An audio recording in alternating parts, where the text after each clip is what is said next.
Hello everyone, welcome to our channel clear JIB CIB.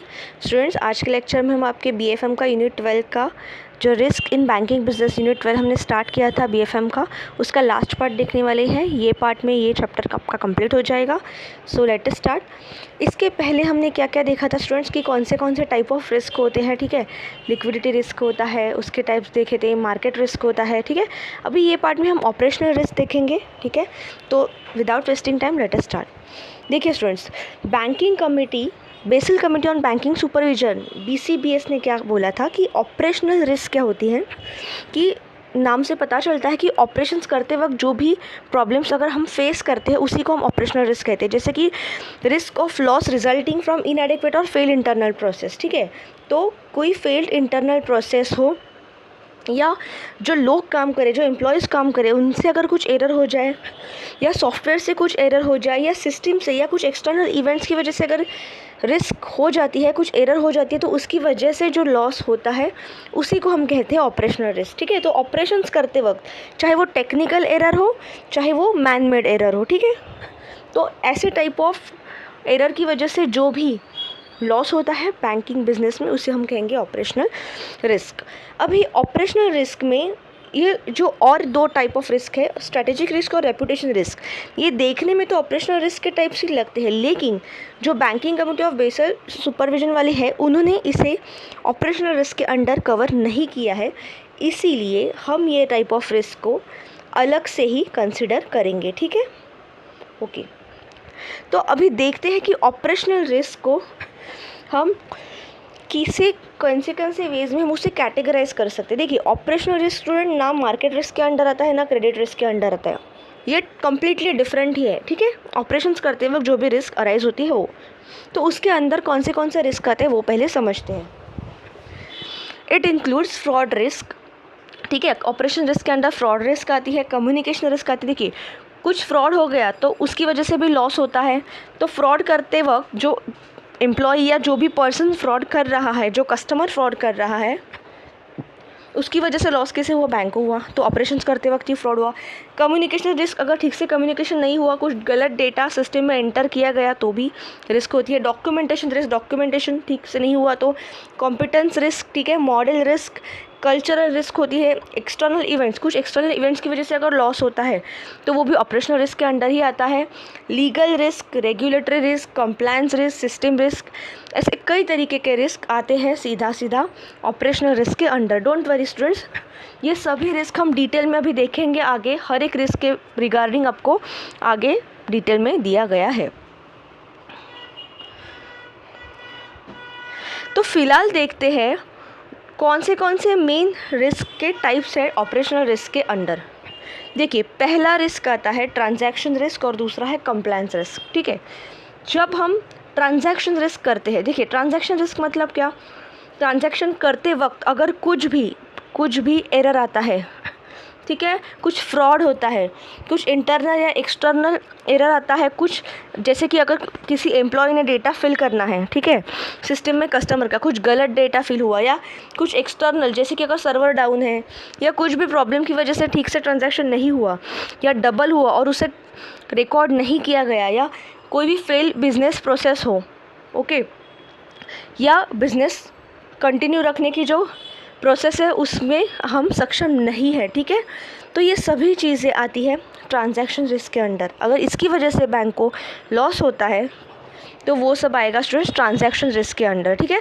तो basically transaction risk के under कौन से risk आती है कि फ्रॉड अगर होता है या इंटरनल एक्सटर्नल इवेंट्स की वजह से कुछ भी लॉस बैंक को होता है, फेल बिजनेस प्रोसेस या बिजनेस कंटिन्यू रखने की इनएबिलिटी, ये सभी चीज़ें आती है ट्रांजैक्शन रिस्क के अंडर। अभी देखते हैं दूसरा कौन सा टाइप है। दूसरा टाइप है स्टूडेंट्स कंप्लायंस रिस्क। देखिए, नाम से ही पता चलता है, कंप्लायंस रिस्क मतलब जो भी रेगुलेटर ने हमें कुछ पॉलिसीज़ दी है, ठीक है, कुछ कोड ऑफ कंडक्ट दिया है, कुछ रेगुलेशंस रहती है, अगर हम वो स्टैंडर्ड्स फॉलो नहीं करते तो जो लॉस बैंक को सफ़र करना पड़ता है, जो लॉस बैंक को बेयर करना पड़ता है, वही आता है कंप्लायंस रिस्क के अंडर। आप देख सकते हो कि लीगल या रेगुलेटरी सैंक्शन अगर लगा दिए गए जैसे कि आरबीआई की कुछ पॉलिसीज़ है, ठीक है, बैंकिंग बिजनेस कंडक्ट करने के लिए आरबीआई ने बोला है, ठीक है, तो वो पॉलिसीज़ सभी बैंक को कंपलसरी फॉलो करनी ही है। अगर नहीं करते हो तो वो भी उसके रिगार्डिंग पेनल्टी लग सकती है। ओके, या जो भी लॉज बोले हैं, रेगुलेशंस है, कोड्स ऑफ कंडक्ट बोले हैं, स्टैंडर्ड्स गुड प्रैक्टिस, वो बैंक को फॉलो करने ज़रूरी है ताकि बैंक की रेपुटेशन भी मेंटेन रहे और जो भी बिज़नेस चल रहा है वो प्रॉपर वे में चले, उसमें ना कुछ भी लॉस हो, ना कुछ फ्रॉड होने के चांसेस हो, और सब अगर बैंक्स रूल्स में रह के काम करेंगे तो बैंक की जो इंटीग्रिटी है वो भी मेंटेन रहेगी, फेयर कस्टमर प्रैक्टिस भी मेंटेन रहेगी, और ना कि बैंक को पेनल्टी भरनी पड़ेगी, रेगुलेटरी उसमें स्ट्रिक्ट कुछ भी इम्पोजिशंस भी नहीं लगेंगे। ठीक है, तो यही चीज़ें आती है स्टूडेंट्स कंप्लायंस रिस्क के अंडर। तो आई होप आपको समझो ट्रांजैक्शन रिस्क क्या होती है और कंप्लायंस रिस्क क्या होती है। ये दोनों चीज़ें आती है स्टूडेंट्स ऑपरेशनल रिस्क के अंडर। ये बेसिकली ऑपरेशनल रिस्क के ही टाइप्स है। ओके, नेक्स्ट देखते हैं और दो टाइप्स है जो कि थोड़े डिफरेंट है, लेकिन ना वो ऑपरेशनल रिस्क के अंडर आते हैं, ना वो क्रेडिट या ना वो मार्केट रिस्क के अंडर आते हैं। ठीक है, ऐसे दो टाइप से स्ट्रेटेजिक रिस्क और रेपुटेशन रिस्क, ये थोड़े अलग ही है, ये किसी के क्लासिफिकेशन के अंडर नहीं आते। देखिए अभी समझिए स्ट्रेटेजिक रिस्क क्या होता है। देखिए जब बैंक बिजनेस करने का सोचता है तो वो अपनी कुछ एक स्ट्रेटेजी बनाता है, एक प्लानिंग करता है कि मुझे मार्केट में इस वे में अपना बिजनेस चलाना है, और अगर वो स्ट्रेटेजी में कुछ भी डिसीजंस गलत लिए गए, कुछ भी डिसीजंस फेल हुए, या वो डिसीजंस ठीक से इम्प्लीमेंट नहीं हुए, जो भी स्ट्रेटेजी बैंक ने बनाई बिज़नेस करने की और सक्सेसफुली बिज़नेस करके मैक्सिमम प्रॉफिट कमाने की, अगर वो सक्सेसफुल नहीं होती है, उसमें लैक ऑफ रिस्पॉन्सिवनेस, मतलब जिस वे में बैंक ने स्ट्रेटेजी बनाई थी बिज़नेस करने की उसके हिसाब से उसको रिस्पॉन्स नहीं आया, या उसके हिसाब से करेक्ट डिसीजंस नहीं लिए गए, या गलत डिसीजंस की वजह से अगर बैंक को लॉस होता है, तो वो सभी टाइप के रिस्क आते हैं स्टूडेंट स्ट्रेटेजिक रिस्क के अंडर। ओके, तो ये एक तरीके की ऐसी रिस्क है जिसमें एक गैप फॉर्म होती है जो भी बैंक ने स्ट्रेटेजी बनाई है उसके बीच में और इम्प्लीमेंटेशन के बीच में। ओके, तो आई होप आपको समझा स्ट्रेटेजिक रिस्क क्या होती है। नेक्स्ट टाइप है रेपुटेशन रिस्क। नाम से ही पता चलता है कि रेपुटेशन मतलब जो इज्जत जो है, रेपुटेशन जो है बैंक की, अगर उसमें कुछ नेगेटिव पब्लिक ओपिनियन बन जाता है ड्यू टू एनी डिसीजन या एनी न्यूज़ या एनी लॉस, या अगर कुछ फ्रॉड हो गया या कुछ भी ऐसी न्यूज़ मार्केट में आई या कुछ लॉस हुआ बैंक को, फ्रॉड हुआ, या ये सभी चीज़ों की वजह से एक नेगेटिव ओपिनियन बन जाता है। ठीक है, उसकी वजह से बैंक लिटिगेशन, फाइनेंशियल लॉस, ठीक है, डिक्लाइन इन कस्टमर बेस, मतलब कस्टमर का बेस उनका अगर कम हो जाता है, तो ये क्या है, ये एक तरीके की रेपुटेशन रिस्क है। बैंक की रेपुटेशन कम हो गई, ख़राब हो गई, तो उसकी वजह से जो बैंक को लॉस होता है इसे हम बोलेंगे रेपुटेशन रिस्क। और ये इनडायरेक्ट रिस्क है। ठीक है, ये डायरेक्टली आप मेजर नहीं कर सकते, लेकिन ये इनडायरेक्ट रिस्क है, लेकिन इसका लॉस बैंक को होता है। ओके, तो आई होप स्टूडेंट्स आपको समझा कि ये क्या है। नेक्स्ट देखते हैं मॉडल रिस्क। देखिए मॉडल रिस्क मतलब क्या है, बेसिकली अलग अलग रिस्क के मॉडल्स बनाए जाते हैं, अलग अलग मॉडल्स बना के उसके अंदर कुछ वैल्यूज़ पुटअप की जाती है। ओके, कुछ वैल्यूज़ प्रेडिक्ट करके पुटअप की जाती है कि अगर बैंक को ये रिस्क है तो हम पहले से ही उसे ट्राई करेंगे कम करने का, मिटिगेट करने का। तो कुछ मॉडल बना, उसके अंदर वैल्यूज़ प्रेडिक्ट करो, पुटअप करो, ताकि वो रिस्क हम उसे कम कर सके। तो ये सभी चीज़ें होती हैं मॉडल्स बनाते के टाइम पे। देखते हैं आगे डिटेल में। और तो बेसिकली ये जब हम मॉडल्स बनाते हैं ना बैंक की रिस्क कम करने के लिए, उसमें हम क्या करते हैं, अलग अलग पैरामीटर और प्रेडिक्टेड वैल्यू डालते हैं वेरिएबल्स के, जो एक्चुअली अभी कौन से वेरिएबल्स रहेंगे, ऐसे वेरिएबल्स जो एक्चुअली बैंक को रिस्क में डाल रहे हैं, बैंक का लॉस कर सकते हैं। ऐसे वेरिएबल्स की वैल्यू हम प्रेडिक्ट करके, पैरामीटर्स प्रेडिक्ट करके हम वो मॉडल्स में पुटअप करेंगे, और उसके हिसाब से जो मॉडल जो वैल्यू कम ज़्यादा बैंक की रिस्क को अफेक्ट कर रही है, बैंक का लॉस कर रही है, उसे पहले से ही हम कंट्रोल में रखेंगे। लेकिन क्या होता है, हमेशा ज़रूरी नहीं होता जो वैल्यूज़ प्रेडिक्ट की है मॉडल्स के अंदर वो करेक्ट जाए। ठीक है, सबसे पहले तो समझिए कि मॉडल्स कौन से टाइप के होते हैं। प्राइसिंग मॉडल्स होते हैं, और रिस्क मेजरमेंट मॉडल होते हैं। 2 टाइप के मॉडल्स होते हैं, प्राइसिंग मॉडल होते हैं और risk measurement model. Pricing model में आप प्राइस प्रेडिक्ट कर सकते हो कि इस चीज़ के लिए इतनी प्राइस की ज़रूरत लगेगी, और रिस्क मेजरमेंट मॉडल नाम से ही पता चलता है कि कौन सा वैल्यू या कौन सा वेरिएबल की वजह से कितना रिस्क है उसको मेजर करके पहले से आप कंट्रोल में रखो। ठीक है, तो ये दोनों मॉडल्स आते हैं मॉडल रिस्क में। लेकिन होता क्या है, जब आप प्रेडिक्टेड वैल्यूज़ इस मॉडल में डाल रहे हो और एक्चुअली जब आप ऑब्जर्वेशन कर रहे हो, जब सच्ची में वर्किंग चल रहा है, तो प्रेडिक्टेड वैल्यू मॉडल्स के और एक्चुअल वैल्यूज़ में बहुत ज़्यादा फ़र्क हो सकता है। फ़र्क होता है, हो सकता है नहीं, क्योंकि आप एग्जैक्टली उसे गैस नहीं कर सकते कि नहीं इसकी वैल्यू यही रहेगी, और जब भी एक्चुअल वर्किंग रहेगा तो ज़रूरी नहीं उतनी ही वैल्यू रहे, हो सकता है वैल्यू कम ज़्यादा हो। तो ये जो गैप है ना दोनों के बीच में, मतलब प्रेडिक्टेड वैल्यू के बीच में और एक्चुअल वैल्यूज़ के बीच में, ये जो गैप है ना, ये क्या क्रिएट करता है, ये मॉडल रिस्क क्रिएट करता है। ठीक है, तो मॉडल रिस्क क्या होता है students, it is actually gap, किन वैल्यूज़ के बीच की गैप, प्रेडिक्टेड वैल्यूज़ जो अपने जो प्राइसिंग मॉडल्स बनाए या रिस्क मेजरमेंट मॉडल्स बनाए हैं उसके अंदर जब आप रिस्क को मिटिगेट करने के लिए वैल्यूज़ डाल रहे हो, तो प्रेडिक्टेड वैल्यूज़ की गैप और वैल्यू एक्चुअली ऑब्जर्व, जो एक्चुअली वैल्यू आप काम करते वक्त वो मॉडल्स अप्लाई करोगे ना, तो जो वैल्यूज़ आती है उनके बीच की जो गैप है, वो गैप जो रिस्क क्रिएट करती है, वो गैप जो लॉस क्रिएट करती है, वो अनप्रेडिक्टेबल लॉस, उसी को हम कहेंगे मॉडल रिस्क। इसका मतलब है कि हमारा मॉडल सक्सेसफुली वहाँ पे इम्प्लीमेंट नहीं हुआ। ओके, आई होप आपको ये ठीक से समझा स्टूडेंट्स कॉन्सेप्ट। तो समझते हैं इसके रीजंस क्या है, क्यों मॉडल रिस्क अराइज होती है। देखिए, मॉडल रिस्क के कई सारे रीजंस हो सकते हैं। पहले तो है इनकरेक्ट अजम्पशन, तो आप जो वैल्यूज़ मॉडल्स प्रेडिक्ट कर रहे हो, अजम्प कर रहे हो, वो इनकरेक्ट हो। ठीक है, दूसरा है कि इग्नोर करना पैरामीटर्स, मतलब अगर आप रिस्क को मेजर कर रहे हो तो ज़रूरी है कि वो सभी पैरामीटर्स आप ध्यान में रख के रिस्क को मेजर करो जो कि रिस्क क्रिएट कर रहे हैं, जो कि बैंक में लॉस क्रिएट कर रहे हैं, रिस्क को अफेक्ट कर रहे हैं। ठीक है, ना कि सिर्फ कुछ पैरामीटर्स ही देखो। तीसरा रीज़न है, जो आप स्टैटिस्टिकल डेटा यूज़ कर रहे हो उसके अंदर एरर हो सकता है। ठीक है, आप जो फॉर्मूलाज यूज़ कर रहे हो उसके अंदर एरर हो सकता है। और चौथा रीज़न है इनकरेक्ट जजमेंट। ठीक है, मतलब आप जो जजमेंट लगा रहे हो कि ये मॉडल में इतना इतना वैल्यू जाएगा, वो शायद आपका जजमेंट करेक्ट नहीं बैठ रहा हो वो मॉडल के अंदर, उसकी वजह से एक्चुअल वैल्यू मतलब प्रेडिक्टेड वैल्यू और एक्चुअल वैल्यू में फ़र्क दिख रहा हो। ओके, आई होप आपको ये ठीक से समझा स्टूडेंट्स। तो इसीलिए मॉडल रिस्क को हमेशा कंट्रोल करने के लिए, जब आप मॉडल्स को यूज़ कर रहे हो ना बैंक के अंदर, रिस्क कम करने के लिए मॉडल्स को यूज़ कर रहे हो, तो उनका हमेशा बैक टेस्टिंग होना ज़रूरी है।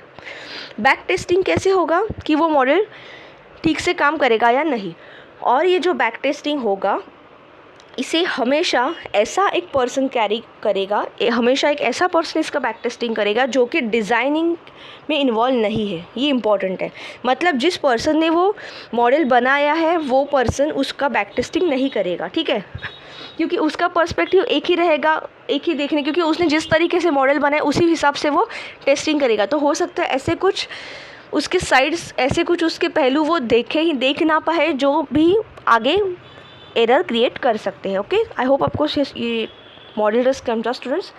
नेक्स्ट देखते हैं, देखिए आपको टेबल दिया है यहाँ पे, अभी तक हमने जितने भी रिस्क किए हैं, ठीक है, मेन रिस्क और उसके सब टाइप्स, ये सभी यहाँ पे दिए हैं, आप देख सकते हो। नेक्स्ट देखते हैं स्टूडेंट्स क्लाइमेट रिस्क। ठीक है, देखिए यहाँ पे भी नाम से पता चलता है, बहुत ईजी है। क्लाइमेट की वजह से जो भी पोटेंशियल रिस्क बिजनेस में होते हैं उसे को हम कहेंगे क्लाइमेट रिस्क। ठीक है, अभी क्लाइमेट रिस्क मतलब क्लाइमेट चेंजेस होते हैं। सबसे पहले तो समझे कि क्लाइमेट चेंजेस होते हैं या क्लाइमेट के रिगार्डिंग जो रूल्स होते हैं, ये आपको डिफरेंस समझना ज़रूरी है। देखिए, ऐसे रिस्क जो कि एक तो क्लाइमेट चेंज की वजह से हो रहे हैं, मतलब वो एरिया के जोग्राफिकल क्लाइमेट चेंज की वजह से बिजनेस अफेक्ट हो रहा है, या गवर्नमेंट के या रेगुलेटर्स के कुछ रूल्स है जो कि आपको क्लाइमेट चेंज को मिटिगेट करने के लिए, क्लाइमेट चेंज को कंट्रोल करने के लिए फॉलो करते करते आपको बिज़नेस करना है। ये दोनों चीज़ को संभालते संभालते जो भी चीज़ें आपके बिज़नेस को इम्पैक्ट कर रही है, चाहे इकोनॉमिक हो चाहे फाइनेंशियल कॉन्सिक्वेंसेस हो, तो वही सब चीज़ें आती हैं क्लाइमेट रिस्क के अंडर। आई होप आपको ये समझा स्टूडेंट्स कि क्लाइमेट रिस्क के अंडर क्या क्या आता है, ठीक है। ये 2 चीज़ें आती हैं। अभी क्लाइमेट रिस्क को आगे क्लासीफाई कैसे करते हैं, देखिए 2 टाइप होते हैं। क्लाइमेट रिस्क को आगे 2 तरीके से हम क्लासीफाई कर सकते हैं। पहला है फिजिकल रिस्क और दूसरा है ट्रांजिशन रिस्क। देखिए फिजिकल रिस्क क्या होता है कि जो भी एरिया में आप बिज़नेस कर रहे हो वहाँ पे वेदर के या क्लाइमेट के कुछ भी चेंजेस होते हैं ना, तो वो वहाँ की इकोनॉमी को इम्पैक्ट करते हैं। और अगर वो चेंजेस वहाँ की इकोनॉमी को इम्पैक्ट कर रहे हैं तो सीधा सीधा वो आपके बिज़नेस को भी इम्पैक्ट करेंगे, ठीक है। जैसे कि एग्जांपल समझिए, अगर किसी एरिया में फ्लड आ गए, हीट वेव आ गए, लैंडस्लाइड्स हो गए, तो वहाँ की जो नॉर्मल लाइफ है, नॉर्मल रूटीन लाइफ है, वो डिस्टर्ब हो जाएगी। वहाँ पे लोगों को वहाँ पे रहना मुश्किल हो जाएगा। अफेक्ट किस चीज़ पे करेगा? अगर आप वो एरिया में बिज़नेस कर रहे हो तो वो सीधा सीधा बिज़नेस अफेक्ट करेगा, ठीक है। या वहाँ की कुछ एक्सट्रीम वेदर कंडीशंस है, क्रोनिक रिस्क है, जैसे कि ओशन एसिडिफिकेशन हुआ। अगर आप ओशन से रिगार्डिंग कुछ बिजनेस कर रहे हो और ओशन एसिडिफिकेशन हुआ, सी लेवल राइज हुआ या एक्सट्रीम वेदर कंडीशन हो गया जिसकी वजह से आपको बिज़नेस में डायरेक्ट या इनडायरेक्ट वे में लॉस हुआ, इम्पैक्ट पड़ा, तो यही चीज़ें आती है कि extreme climate conditions, extreme weather conditions की वजह से अगर आपको बिज़नेस अफेक्ट होता है तो क्लाइमेट रिस्क वाला जो फिजिकल रिस्क वाला है ना टॉपिक, मतलब क्लाइमेट रिस्क का सब क्लासिफिकेशन फिजिकल रिस्क के अंडर ही आता है कि एक्चुअली फिजिकली वहाँ पे क्लाइमेट चेंज की वजह से इम्पैक्ट की गई इकोनॉमी और उसकी वजह से आपके बिज़नेस में आपको लॉस हुआ और फिर आपके बिज़नेस में आपको हुआ रिस्क, ओके। तो ये है पहला, जो कि जोग्राफिकल लोकेशंस और जोग्राफिकल एरिया में जो आप हो वहाँ पे अगर कुछ क्लाइमेट का प्रॉब्लम आता है तो। दूसरा टाइप है स्टूडेंट्स ट्रांजिशन रिस्क, ठीक है। ट्रांजिशन रिस्क दूसरा सब टाइप है क्लाइमेट रिस्क। अभी इसके अंदर क्या आता है कि लो कार्बन इकोनॉमी के लिए टूवर्ड्स एडजस्ट करने के लिए आपको कुछ रूल्स फॉलो करने पड़ते हैं। जैसे कि देखिए, मतलब ग्रीन हाउस गैस एमिशंस है, ठीक है, उसे अगर आपको कंट्रोल करना है, ठीक है। या सस्टेनेबल डेवलपमेंट गोल्स, ये सबसे बेस्ट एग्जांपल है। अगर आप बिज़नेस कर रहे हो तो आपका बिज़नेस नेचर का कोई भी पार्ट को हार्म नहीं करना चाहिए, पोल्यूशन क्रिएट नहीं करना चाहिए और सस्टेनेबल डेवलपमेंट गोल्स को फॉलो करना चाहिए। किसी भी गोल के अगेंस्ट जाके उसने अपने इकोनॉमी को, अपने जो नेचर है उसे हार्म नहीं करना है। तो ये पॉलिसी फॉलो करते करते आपको बिज़नेस करना है, ठीक है। तो ये क्या है? ये एक तरीके की मिटिगेशन पॉलिसीज़ है students. Climate related mitigation policies आपको फॉलो करते ही आपका बिज़नेस करना है। और इसकी वजह से अगर आपका बिज़नेस कुछ भी अफेक्ट होता है, ठीक है, क्लाइमेट की पॉलिसीज़ फॉलो करते वक्त या रेगुलेटर्स की पॉलिसी फॉलो करते वक्त, ठीक है, या ऐसे कुछ टेक्नोलॉजिकल एडवांटेज जैसे कि ग्रीन हाउस गैस एमिशन हुआ, सस्टेनेबल डेवलपमेंट गोल्स फॉलो करना हुआ, लो कार्बन इकोनॉमी को एडजस्ट करना हुआ, ये सब करते वक्त अगर आपको बिज़नेस में कुछ एडजस्टमेंट आपको करनी पड़ेगी और उसकी वजह से अगर जो लॉस होता है तो वो आता है ट्रांजिशन रिस्क के अंडर स्टूडेंट्स, जो कि क्लाइमेट रिस्क का ही पार्ट है, ठीक है। आई होप आपको ये ठीक से समझा स्टूडेंट्स कि ट्रांजिशन रिस्क क्या है और कैसे ये अराइज होती है, ओके। सो स्टूडेंट्स, यहाँ पे आपका ये चैप्टर कंप्लीट हो जाता है। आई होप आपको ये टॉपिक ठीक से समझा है। लेटेस्ट सम आप पढ़ सकते हो जो अभी तक हमने पढ़ा है। अभी जल्दी से हम MCQs करेंगे यही चैप्टर के और फिर ये टॉपिक कंप्लीट हो जाएगा। Financial risk is defined as, financial risk को आप कैसे डिफाइन कर सकते हो? ऑब्वियसली फाइनेंशियल रिस्क नाम से ही पता चलता है पैसे की रिगार्डिंग रिस्क कब होती है, जब आपका कैश फ्लो है वो कम ज़्यादा हो जाता है ना, वो अफेक्ट हो जाता है। तो इसका करेक्ट आंसर है variation in net cash flow. जब नेट कैश फ्लो आपका वेरिएबल हो जाता है, मतलब जो नॉर्मली अच्छे से आपको कैश फ्लो हो रहा है वो उसमें कम ज़्यादा हो जाता है, तो फाइनेंशियल रिस्क अराइज होता है। नेक्स्ट है strategic risk is a type of, ठीक है। स्ट्रेटेजिक रिस्क किस चीज़ की टाइप है? देखो, हमने अभी देखा था स्ट्रेटेजिक रिस्क किसी के अंडर नहीं आता। कौन सी? स्ट्रेटेजिक और रेपुटेशन रिस्क ऐसे रिस्क है जो कि किसी भी रिस्क के सब टाइप नहीं है, ठीक है। तो इसीलिए ना कि ये इंटरेस्ट रेट रिस्क आता है, ना क्रेडिट रिस्क या ना कि लिक्विडिटी रिस्क। तो इसका करेक्ट आंसर रहेगा नन ऑफ दीज, ठीक है। नेक्स्ट क्वेश्चन देखते हैं।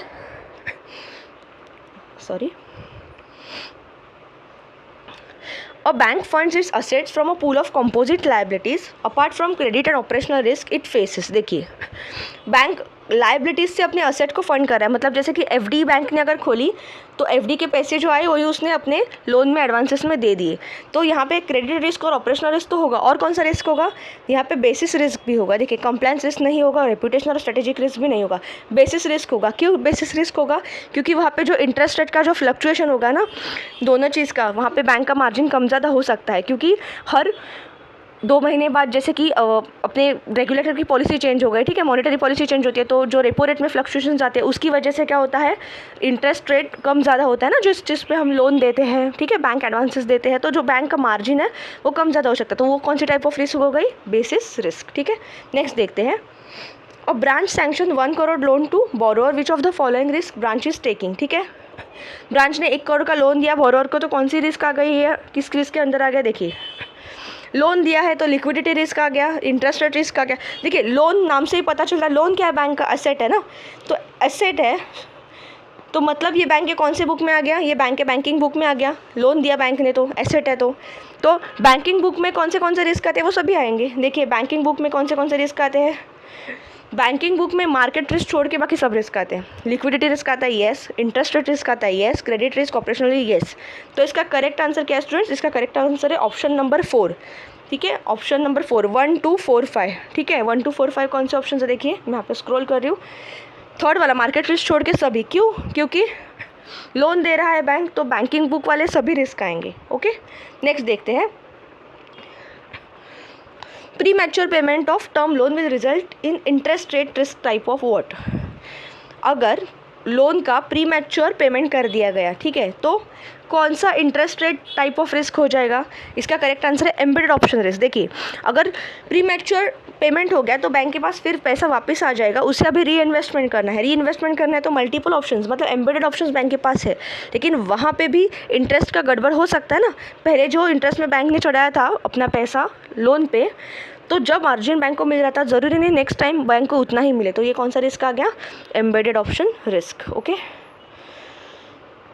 नेक्स्ट देखते हैं question, an entity has credit sale of ₹20 crore for financial year 31 March 2021, profit on sales is 10%, entity has book profit of 2 crore okay as on 31 March 2021 on credit sales before actually getting the cash from debtors, ठीक है। तो ये आपको समझना ज़रूरी है। देखिए आपको समझना है कि जब आप क्वेश्चन पढ़ रहे हो स्टूडेंट्स और वहाँ पे बड़ा आपको पैराग्राफ दिया है, तो वो एक ही ऐसा हाइलाइटर लाइन रहता है जो आप पढ़ के ना समझ सकते हो, पकड़ सकते हो एग्जामिनर आपको पूछना क्या चाह रहा है। क्योंकि आपको अगर बड़ा पैसेज वो देगा तो आपको वो घुमाएगा पूरा पैसेज में और बाद में क्वेश्चन पूछेगा, तो आपको बार बार पढ़ने की ज़रूरत नहीं है अगर आप वो इम्पॉर्टेंट टॉपिक देख लो। देखो यहाँ पे क्या बोला है कि 20 करोड़ का सेल हो गया एक फाइनेंशियल ईयर में एक कंपनी का, उसमें 10% उसका प्रॉफिट है।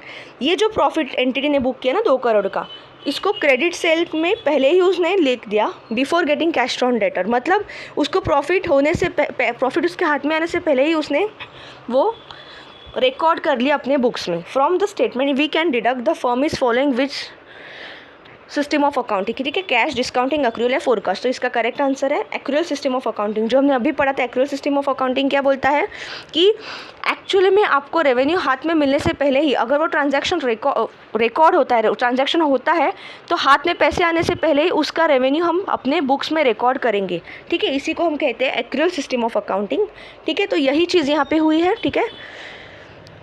सो इसका correct answer students option number 3। तो यहाँ पे आपका ये टॉपिक कंप्लीट हो जाता है स्टूडेंट्स। आई होप आपको ये टॉपिक समझा। नेक्स्ट लेक्चर में हम आगे आने वाले लेक्चर में नेक्स्ट टॉपिक करेंगे स्टूडेंट्स। तो आई होप आपको ये समझा। कुछ डाउट रहेगा तो आप कमेंट सेक्शन में पूछ सकते हो। Thank you students for watching our video. यहाँ पे हमारा ये चैप्टर कंप्लीट हो जाता है।